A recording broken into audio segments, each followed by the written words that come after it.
Salut à tous, on se retrouve ce soir pour un débrief du match de l'Olympique de Marseille. Ça s'est terminé il n'y a pas très longtemps, c'était du côté du stade Vélodrome. L'OM recevait l'AS Monaco. Joli duel évidemment dans la course à la Ligue des Champions, puisque ce sont quand même deux équipes qui ambitionnent d'aller chercher le podium en Ligue 1. La bonne opération, elle est faite par les hommes d'André Villas-Boas qui s'impose à domicile. Marseille s'impose face à l'AS Monaco sur le score de 2-1. Une victoire qui permet donc à l'OM de mettre un peu la pression sur le Paris Saint-Germain qui jouera demain face à l'Olympique Lyonnais. Et en plus de ça, pour l'OM, ça fait maintenant 6 victoires consécutives en Ligue 1 sur les 18 derniers points à prendre en Ligue 1. L'OM en a pris 18, donc une série très très positive évidemment pour les hommes d'André Villas-Boas qui ont très rapidement mené au score dans ce match, puisqu'au bout de 13 minutes de jeu, il y avait déjà 2-0 pour l'Olympique de Marseille. Et pourtant, au bout de 1 minute de jeu, c'est Monaco qui aurait dû ouvrir le score, puisque Wissam Ben Yedder a eu une occasion absolument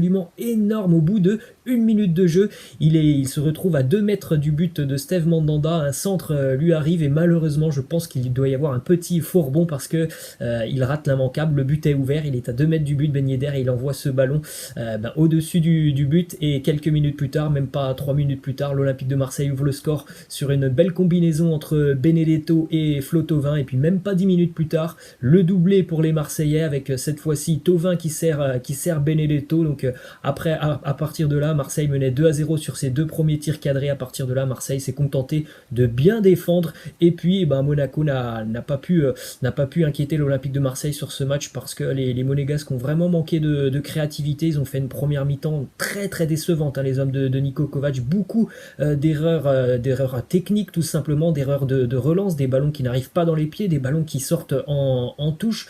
Beaucoup de problèmes aussi au niveau de la défense monégasque, avec d'énormes hésitations du côté de l'arrière-garde monégasque. Donc pas mal de problèmes sur la première période. C'était légèrement mieux en seconde mi-temps, mais ça manquait quand même d'intensité du côté de l'AS Monaco, d'intensité et puis aussi de création, parce que c'était assez prévisible ce que tentaient les monégasques, surtout sur la seconde mi-temps. Il faut rappeler que pour l'AS Monaco, il n'y avait pas de Fabregas cet après-midi, et évidemment, on l'a vu, ça a fait beaucoup de mal à l'AS Monaco, parce qu'au milieu de terrain, c'était très très moyen le match des hommes de Niko Kovac, qui sont donc à 4 points de l'Olympique de Marseille maintenant au niveau du classement de la Ligue 1. Et en plus d'être à 4 points de l'OM, les Monégasques ont quand même maintenant 2 matchs d'avance par rapport à Marseille. Donc c'est quand même assez positif évidemment pour l'Olympique de Marseille d'avoir déjà un petit matelas de points d'avance par rapport à l'AS Monaco. On jette un coup d'œil à la compo d'équipe marseillaise concoctée par André Villas-Boas, qui était d'ailleurs suspendu pour ce match. Il était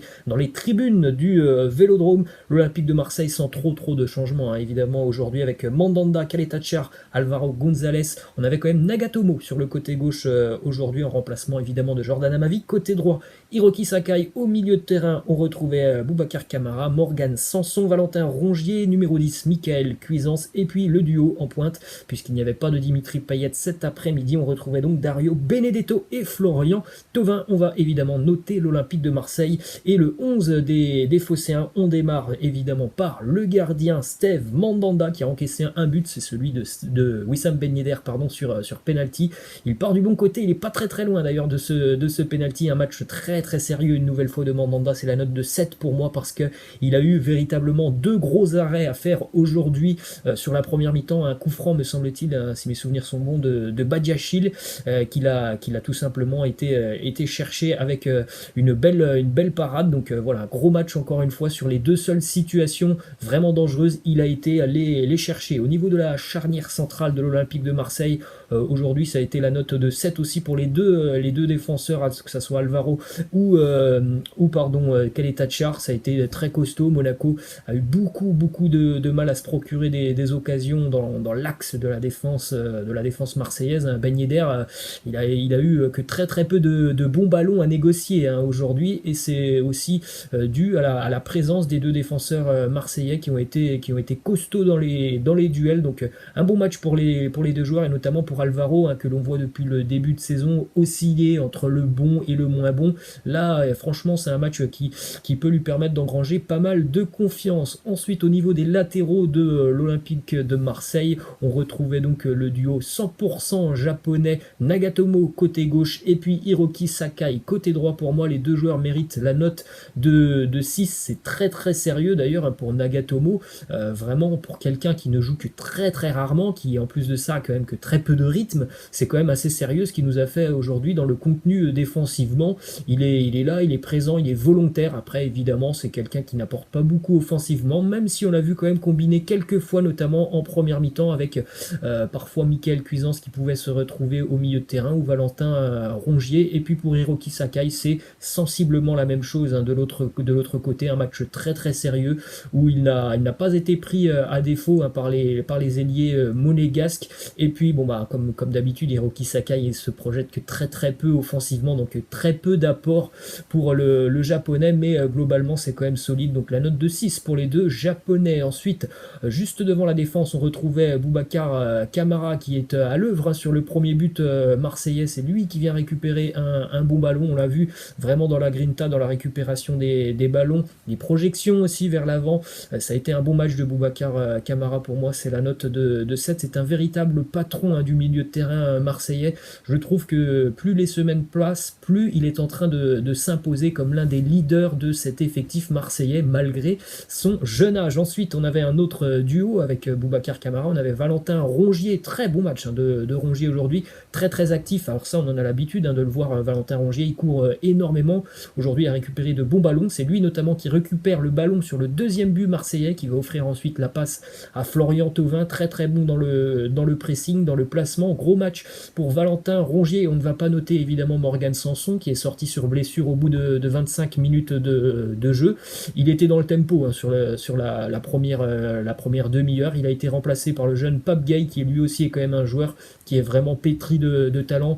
C'est dommage, du côté de Marseille, on ne le voit pas beaucoup sur le terrain, mais on voit bien que de par sa grande taille quand même, il est très très à l'aise dans les duels, dans les récupérations de balles.